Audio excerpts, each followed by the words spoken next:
Hi friends, welcome to scan view. നമ്മൾ നേരത്തെ ഇട്ട വീഡിയോയുടെ കണ്ടിന്യൂഷനാണ് ഈ വീഡിയോ. അതായത് ലൈനിങ് ബ്ലൗസിൻ്റെ കട്ടിംഗ് പാർട്ടാണ് ഈ വീഡിയോ. നേരത്തേൽ ഞാൻ എങ്ങനെയാണ് ബോഡിയിൽ നിന്ന് മെഷർമെൻറ്റ് എടുക്കേണ്ടത്, അതുപോലെ തന്നെ നമ്മുടെ ഷോൾഡർ എങ്ങനെ കണക്കാക്കണം, അതിൻ്റെയൊക്കെ ഫോർമുലാസ്, നെക്ക് വിഡ്ത്ത് എങ്ങനെ കണക്കാക്കണം, ഈ ഡീറ്റെയിൽസൊക്കെ ആയിരുന്നു ആ വീഡിയോയിൽ ഷെയർ ചെയ്തിട്ടുണ്ടായിരുന്നത്. അപ്പോൾ കാണാത്തവരൊന്ന് കണ്ടു നോക്കണേ. അത് കണ്ട ശേഷം ഈ വീഡിയോ കാണുമ്പോൾ നിങ്ങൾക്ക് കുറച്ചും കൂടി ഐഡിയ കിട്ടും. അപ്പോൾ നമ്മുടെ ബ്ലൗസിൻ്റെ ലെങ്ത്താണ് ഞാൻ ലൈനിങ് തുണിയിലാണ് മാർക്ക് ചെയ്യുന്നത്. എപ്പോഴും മാർക്ക് ചെയ്യുന്ന പോലെ തന്നെ ലൈനിങ്ങിനെ നമ്മൾ ഒരു പ്രാവശ്യം മടക്കിയിട്ടിട്ടുണ്ട്. ഫോൾഡഡ് ഭാഗം നമ്മുടെ സൈഡിൽ വരുന്ന രീതിയിലാണ് വെച്ചിട്ടുള്ളത്. എന്നിട്ട് 14 ഇഞ്ചാണ് എൻ്റെ ബ്ലൗസിൻ്റെ ലെങ്ത്ത്. അപ്പോൾ ഞാൻ അതിൻ്റെ കൂടെ 1 ഇഞ്ച് മുകളിലും 1/2 ഇഞ്ച് താഴെയും 1/2 ഇഞ്ച് സീം അലവൻസ് ചേർത്തിട്ട് 15 ഇഞ്ചിൽ മാർക്ക് ചെയ്യുകയാണ്. അപ്പം ഞാൻ മുകളിൽ 1/2 ഇഞ്ചും താഴെയും 1/2 ഇഞ്ച് മാർക്ക് ചെയ്യുന്നതുകൊണ്ടാണ് 15 ഇഞ്ച്. നിങ്ങൾ 1/4 ഇഞ്ച് എടുത്തിട്ടാണ് സീം അലവൻസ് മുകളിലും താഴെയൊക്കെ ജോയിൻ ചെയ്യുന്നതെങ്കിൽ നിങ്ങൾ അതിനനുസരിച്ചിട്ട് കൊടുത്താൽ മതി. അതിന് ശേഷം ഞാൻ എടുക്കുന്ന ഷോൾഡർ എന്ന് പറയുന്നത് 5.25 അപ്പം ഞാൻ നേരത്തെ ഒരു വീഡിയോ ചെയ്തിരുന്നു ഷോൾഡർ എങ്ങനെ കണ്ടുപിടിക്കുക എന്നുള്ളത്. അപ്പോൾ അതിൻ്റെ കൂടെ ഞാനിവിടെ 1/2 ഇഞ്ച് സീം അലവൻസ് ചേർത്തിട്ടാണ് ഇവിടെ മാർക്ക് ചെയ്തിട്ടുള്ളത്. കാരണം ഞാൻ നെക്ക് വിഡ്ത്തൊക്കെ നോർമലായിട്ടാണ് കൊടുക്കുന്നത്. അപ്പോൾ ഒരുപാട് നെക്ക് വിഡ്ത്തും കൊടുക്കുന്നുണ്ടെങ്കിൽ നിങ്ങൾ അതിനനുസരിച്ച് വീണ്ടും ഷോൾഡർ ആ ഒരു മെഷർമെൻറ്റിൽ തന്നെ നിർത്തണം. അപ്പോൾ എനിക്ക് ആ ഒരു ഫോമുല പ്രകാരം 5.25 കിട്ടുക. അപ്പോൾ ഞാനിവിടെ 5.25 കൂടെ 1/2 ഇഞ്ചും കൂടി ചേർത്തിട്ട് 5.25 മാർക്ക് ചെയ്തിട്ടുള്ളത് ഷോൾഡർ. അടുത്തത് നെക്ക് വിഡ്ത്താണ്. നെക്ക് വിഡ്ത്ത് എനിക്ക് റെഡിയായി കഴിയുമ്പോൾ 3 ഇഞ്ച് മതി. അതുകൊണ്ട് ഞാനിവിടെ 2.25 മാർക്ക് ചെയ്യുന്നു. ഇനി നമ്മൾ ആം ഹോളാണ് മാർക്ക് ചെയ്യാനുള്ളത്. അത് ഞാനിവിടെ 5.25 ആദ്യം മാർക്ക് ചെയ്ത് വെക്കുകയാണ്. അതിനുശേഷം നമ്മൾ കറക്റ്റായിട്ട് അതിനെ ഒന്ന് ഇതുപോലെ എക്സ്റ്റെൻഡ് ചെയ്ത് വരയ്ക്കണു. ഇനി ഇത് തന്നെയാണോ എന്നുള്ളത് നമുക്ക് ഉറപ്പാക്കണമെങ്കിൽ നമുക്കൊരു മെഷർമെൻറ്റും കൂടി കൊടുത്ത ശേഷം നമുക്ക് അളന്ന് നോക്കണം. അതായത് ഇവിടെ ചെസ്റ്റ് റൗണ്ടിൻ്റെ 4/1 ഭാഗം കാണുക. എനിക്കിവിടെ 36 ചെസ്റ്റ് റൗണ്ട്. അതിൻ്റെ 4/1 ഭാഗം കണ്ട ശേഷം അതിൽ കൂടെ നമ്മളൊരു 3/4 ഇഞ്ച് ലൂസിന് വേണ്ടിയിട്ട് ആഡ് ചെയ്യണം. അതാണ് ഈസ് അലവൻസ് എന്ന് പറയുന്നത്. ലൂസിന് വേണ്ടി ആഡ് ചെയ്യുമ്പോൾ നമുക്കിവിടെ 9.25 കിട്ടും. അതിൻ്റെ കൂടെ 1.5 ഇഞ്ച് നമ്മൾ തയ്യൽ തുമ്പും ഇട്ട് കൊടുക്കുക. അപ്പോൾ ഇവിടെ 9.25 1.5 ഇഞ്ചിലുമാണ് ഞാനിവിടെ വരച്ചിട്ടുള്ളത്. ഇനി നമുക്ക് വേസ്റ്റ് റൗണ്ടിൻ്റെ 4/1 അതായത് 30 ഇഞ്ചാണ്. അതിൻ്റെ 4/1 7.5 പക്ഷേ ഞാനിവിടെ ഒരു 1/2 ഇഞ്ച് ടക്കിന് വേണ്ടിയിട്ട് കൊടുക്കുന്നതുകൊണ്ട് 8 ഇഞ്ചിലാണ് മാർക്ക് ചെയ്യേണ്ടത്.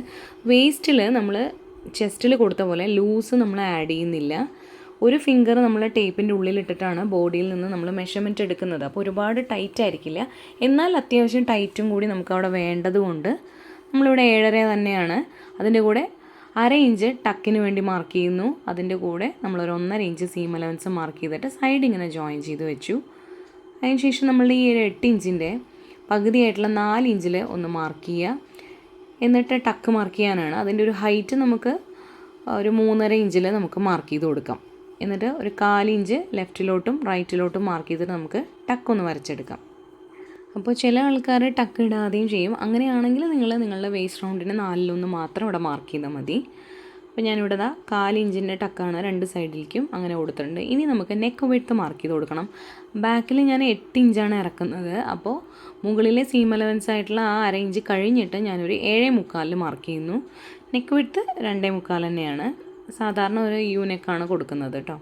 അപ്പോൾ അതിങ്ങനെ വരയ്ക്കുക. അതിന് ശേഷം ഒരു യു നെക്ക് മാർക്ക് ചെയ്ത് കൊടുക്കാം.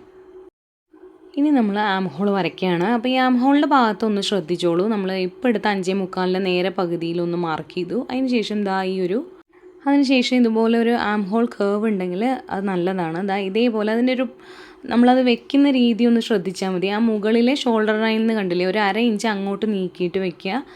അതുപോലെ നമ്മുടെ മിഡിൽ പോയിൻറ്റിൽ ടച്ച് ചെയ്യുന്ന രീതിയിൽ ഇതുപോലെ വെക്കുക. പക്ഷെ നമ്മുടെ 9.25 പോയിൻറ്റിലേക്ക് തട്ടിക്കണം എന്ന് പറഞ്ഞിട്ട് അങ്ങനെ നല്ലോണം ചെരിച്ച് വെക്കരുത്. അങ്ങനെ ചെയ്ത് കഴിഞ്ഞാൽ നമ്മളുടെ ഹോളിനോടെ ഭയങ്കര ഇറുക്കമായിരിക്കും. അപ്പോൾ ഇതേപോലെ ആ വെക്കുന്ന രീതി ഒന്ന് ശ്രദ്ധിച്ചാൽ മതി. ഇനി നമുക്കിത് അളന്ന് നോക്കുമ്പോൾ നമ്മളുടെ ബോഡിയിൽ നിന്ന് എടുത്ത ആം ഹോൾ 16.5 ഇത് ലൈനിങ് ബ്ലൗസ് ആയതുകൊണ്ട് നമ്മൾ 1 ഇഞ്ച് ലൂസ് ചേർക്കണം. അപ്പോൾ 17.5. ആ 17.5യുടെ പകുതിയായിട്ടുള്ള 8.25 നമുക്കിവിടെ മെഷർമെൻറ്റ് ചെയ്യുമ്പോൾ കിട്ടണം.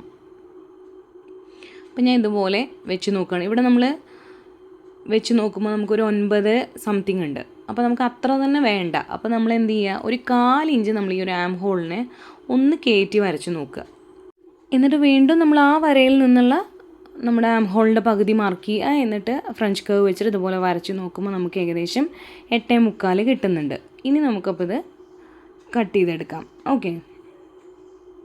കട്ട് ചെയ്യാൻ വരട്ടെ കേട്ടോ. താഴെ നമ്മൾ ഈ ഒരു ടക്ക് കൊടുക്കുന്നത് കൊണ്ട് നമ്മളവിടെ ആ ടക്കൊന്ന് പിടിക്കുമ്പോൾ ഇതൊന്നും ഇങ്ങനെ ചരിഞ്ഞ് വരും. അപ്പോൾ അതൊന്ന് ലെവൽ ചെയ്യാനായിട്ട് നമ്മളത് ആ ടക്കിൻ്റെ അവിടെ നിന്ന് ഇങ്ങനെ ഒരു 1/4 ഇഞ്ച് മുകളിലേക്ക് മാർക്ക് ചെയ്തിട്ടൊന്ന് ഇതുപോലെ ഒന്ന് വരച്ചു കൊടുക്കുന്നുണ്ട്. ഇനി നമുക്ക് കട്ട് ചെയ്തെടുക്കാം.